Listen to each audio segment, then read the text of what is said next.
Hello and welcome back, sweet friends. Welcome back to my channel. Today is Vintage and Antique Markets Day, and we're going to leave from Danville. We're going to go over to Perryville, Gravel Switch, down to Hustonville, and back up to Junction City and back into Danville. So let's go ahead and get started. We're looking for an antique shop, and our first town we're going to go to is Perryville. And here on this main road here, I was looking for an antique shop.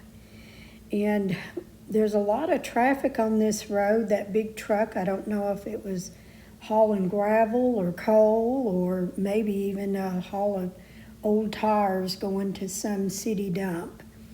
But anyway, there is a little antique shop across the street here, and I just love how these old buildings look like they have an old West style with a front to them, and most of them do have 2 levels, and the people are very friendly here.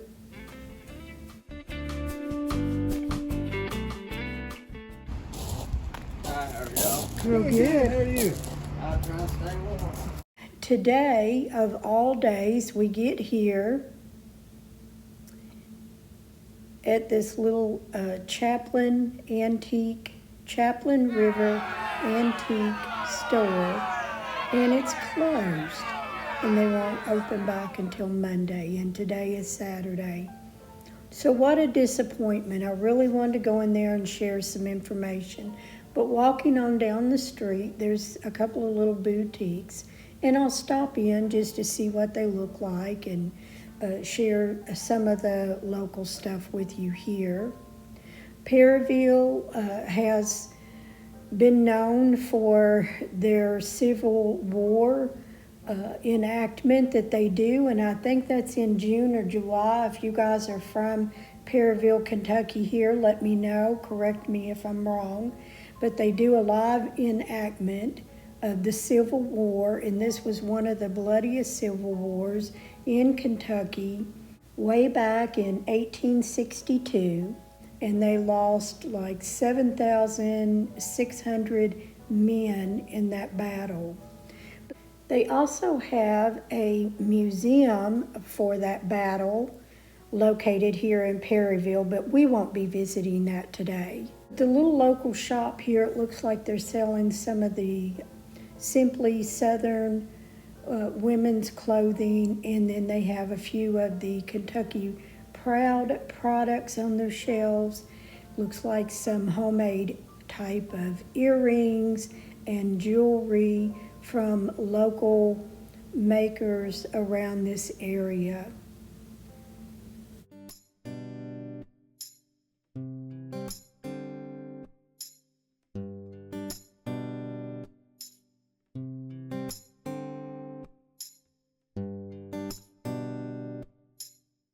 Unfortunately, I didn't find anything in that little boutique, but let's move on down the street here.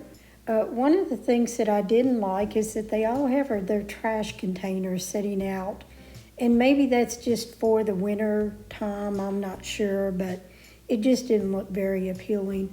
Not sure what this business is or if it's a business at all. There is a little bench sitting there in the front.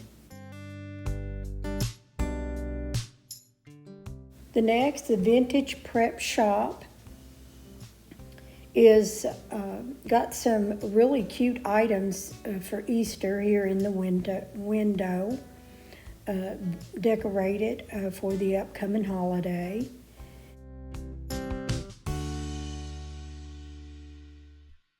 This building was originally Green's Drug Store, and we're here on Main Street. And unfortunately, that little business was closed as well.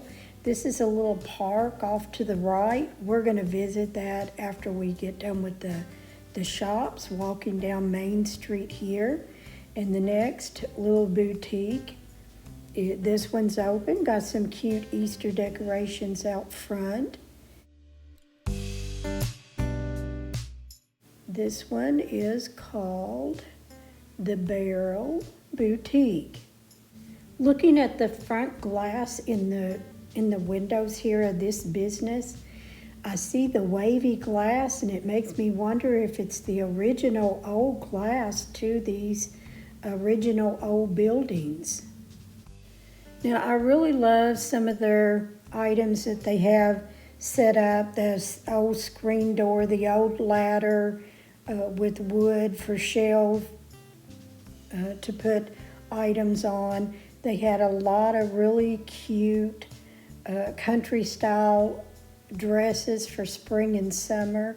If this old scale was for sale, you know I would have bought it, but it wasn't. It was there for decorative use, and you can see some of their old Coke trays that they're using for items on their shelf. There's an old Pepsi tray, there's another old scale, and I just love how they have a lot of their decorations set up in here.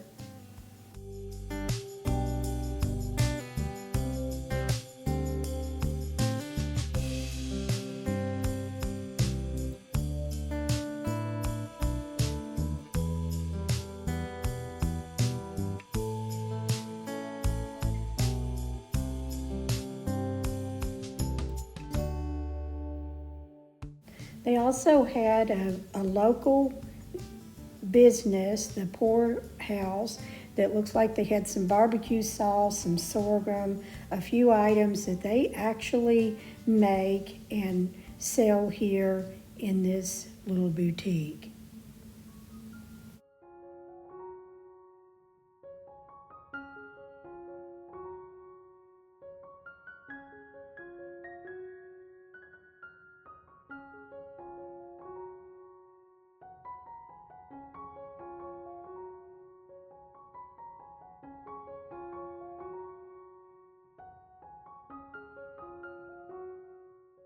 Lots of cute, adorable, stylish earrings, and look at those old woodcuts there that they display something on. I just love it. Love all of the colors of the dresses that they have. There's some old shopping carts, old barrel up there in the window, and here are some boho style wall hangings if you even wanted to find something like that for your home. So leaving that shop, I didn't purchase anything, but let's go to this area. It's a little city park walkway that you step down off of the main street, and I just love the old lamp poles, but look how old these buildings are, guys. I mean, these are just old blocks and old wood, but for this little park area, they have paved it with some bricks, and I love the old lanterns that they have setting around, and the black fence there just in front of this little creek. There's some locals enjoying the park. Picnic area, gonna come and hang out, and here's the back of the building. I'd hate to step out of that door. What do you think? But just a little walkway with some flowers that's coming up for the spring. I think a few daffodils are already in bloom, and the water was very, very clear. You can't see it here in the picture, but we could look down and see the rocks. Actually, I don't know whether this is the Big Fork. I think it's called Big Fork. Whatever it is, I'll put the name up here on the screen. And I think that's part of it. It's like a little stream or creek that comes off of the Cumberland River, I believe. And anyway, you'll actually walk up under this building, and here are some of the flowers that are in bloom. Just beautiful, beautiful warm day, sunny day today. There's a little bench there on the left for you just to sit there and have a quiet time. And it's sheltered from the sun. And then these are just weeds that are in there. That's that purple stuff you see in the fields, but I'm sure they'll put flowers in there here soon. And then another picnic table with the gazebo. There's not a swing or seats in there. I don't know. I guess you could bring your own seating if it's something that you wanted to hang out here with your family. And I noticed that they had 3 flags over there on the bridge. The American flag, Commonwealth of Kentucky, and I'm not sure if any of you are from Perryville, Kentucky. Let me know what that 3rd flag was that you seen over there on the bridge. So we've turned around, we're just heading back. But what a quaint little area. I mean, you wouldn't even know it was here unless you were walking down on Main Street there in front of the shops.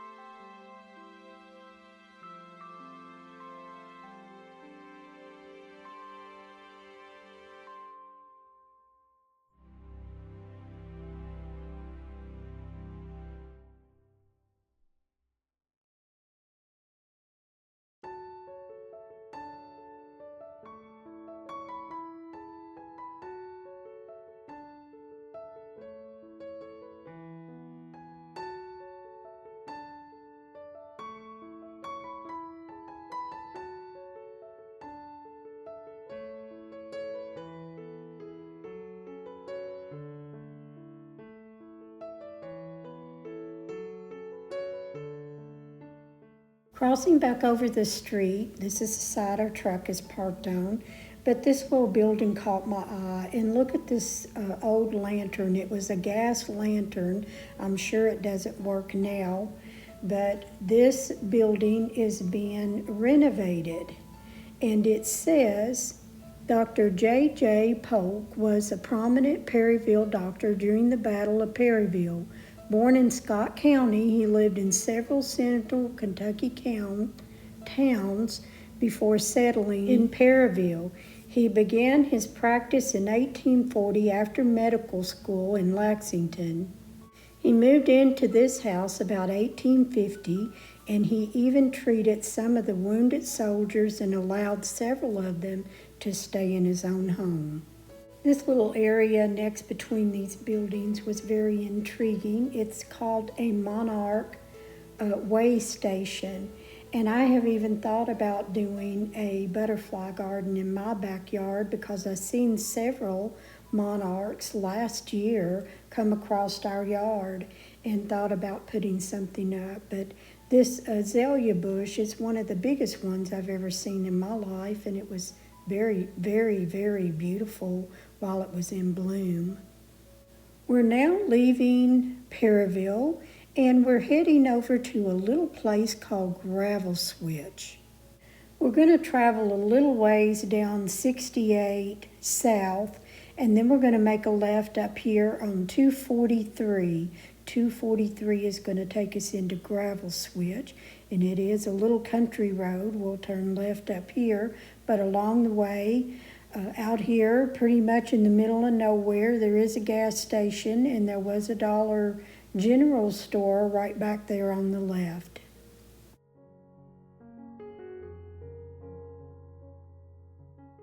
Now, Gravel Switch is not a very big town at all. It probably has just a little above 1,000 people in Gravel Switch. It is part of, I believe, Marion County, I believe. And so we're just going to see like what used to be a little store in a church, and I think that's about the extent of Gravel Switch. A very rural, very country.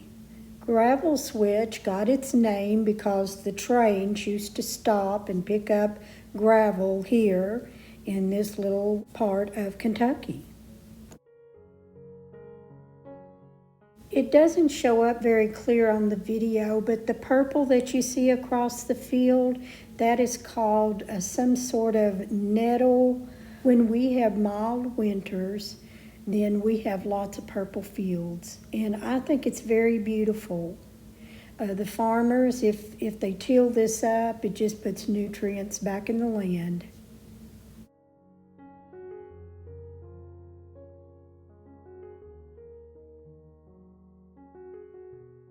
We are leaving the little area of Gravel Switch and we're heading over to Hustonsville just to see what they have down on their main street. I just love this old wood sign, a Penn store. I don't know if it's really open or whether it's still there. We didn't go down that road, but this is just a beautiful creek. I believe this is the Big South Fork. It's called something like that. I'll put the name here on the video. But we actually did see some people down in there. We were talking about maybe what they were doing, and my guess they were crawdad fishing. I've never had crawdads. You have to let me know if you have. It doesn't sound very enticing or very good to me. I would imagine that a lot of people would say you're not quite a country girl if you haven't had any of those, but I think I'll pass. But along 243, almost the whole way of going to Hustonsville, we got to see this little stream or creek. Sometimes it looked like a river, and other times it just looked like a little babbling brook. But we really enjoyed this on our way to Hustonsville, and it was just a beautiful day. The trees are just now starting to bud out here in Kentucky. And this farm here on the left, I have seen many fences, black and white, but this is the first time I've seen one in green. Very intriguing, and I wanted to share that with you. And yes, that was a donkey in the front yard, as big as a horse.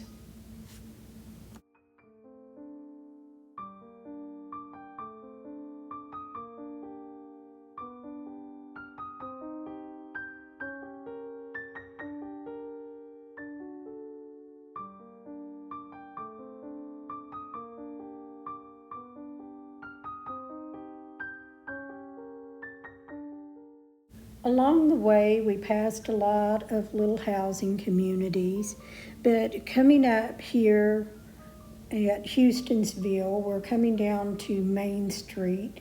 We do see a little post office there on the right, but when we came to Main Street, we made a left, and then it seemed like we were going out of town, just a couple of buildings up. So we turn around, we come back, and we're looking for maybe some little antique shops, but this says it's Main Street. I don't know if it's more of the unincorporated part of Hustonville or whether they actually do have like a main downtown with the courthouse. We didn't see one. We'll turn around here and we'll go back, but we didn't see any antique shops. And so just another little bit of disappointment not being able to find any antiques for you today, but all is not at a loss. We're going to leave Hustonsville and we're going to head up to Junction City. And on our way to Junction City, we remember a little Amish market, Amish country market that we want to stop at. We've talked about stopping in there and visiting. So we're going to make a stop there and just see what that little market is all about.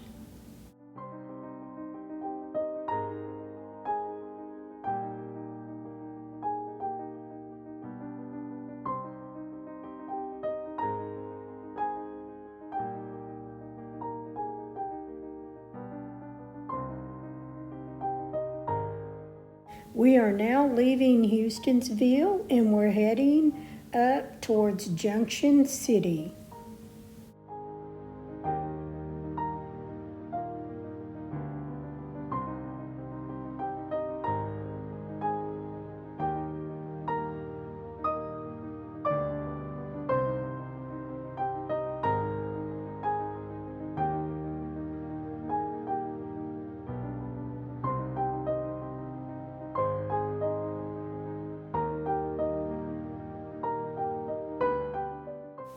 We have passed this little market several times, and being at the end of the day, we never did stop, but today is a perfect opportunity to stop at this little Amish country market. Now they do have electricity in here, just to let you guys know, and they do have a lot of handmade stuff. This little quilting barn right there, I did ask them about it.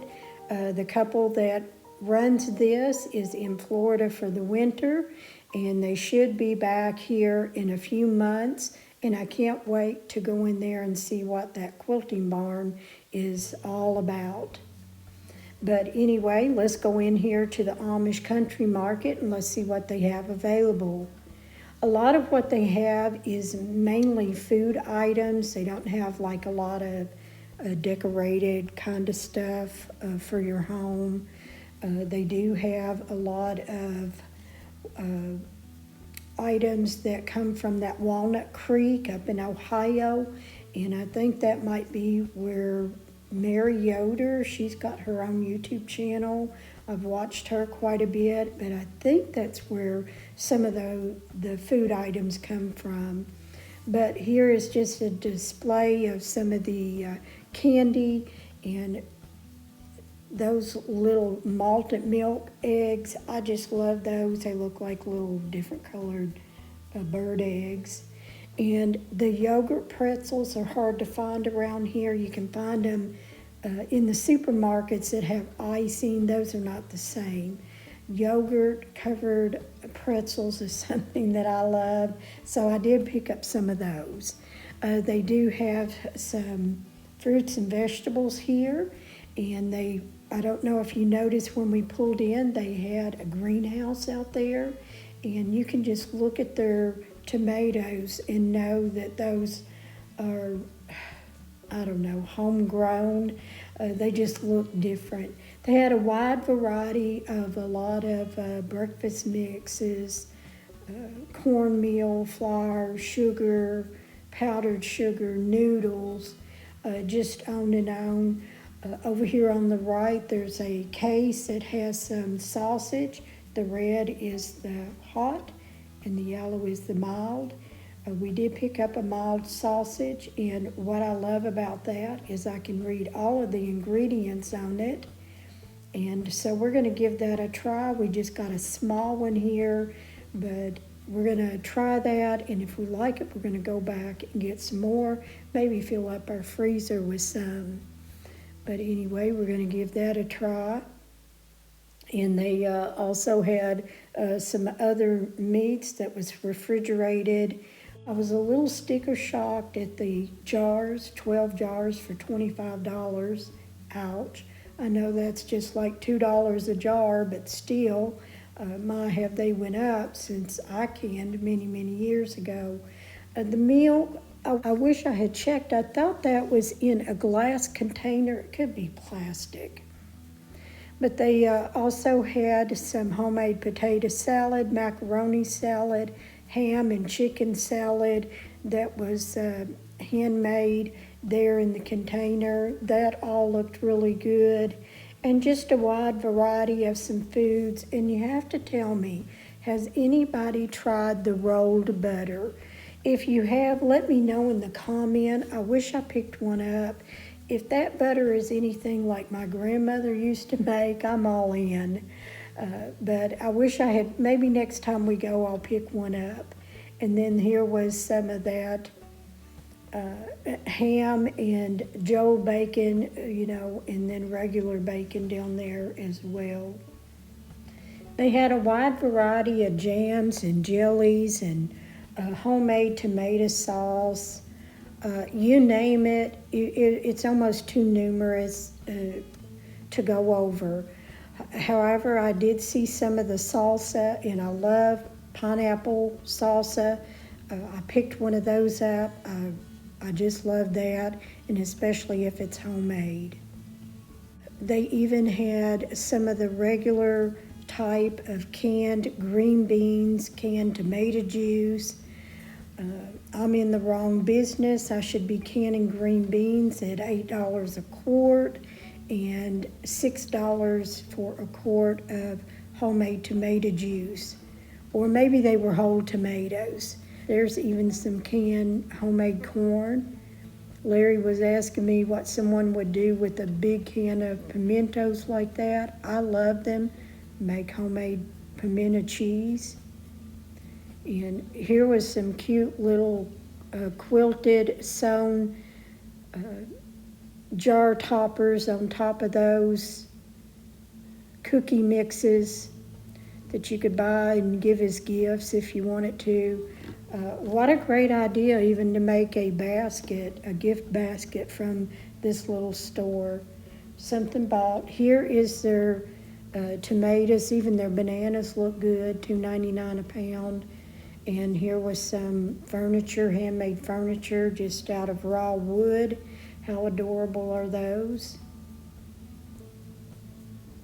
That was $3.49 for that, just one, yes.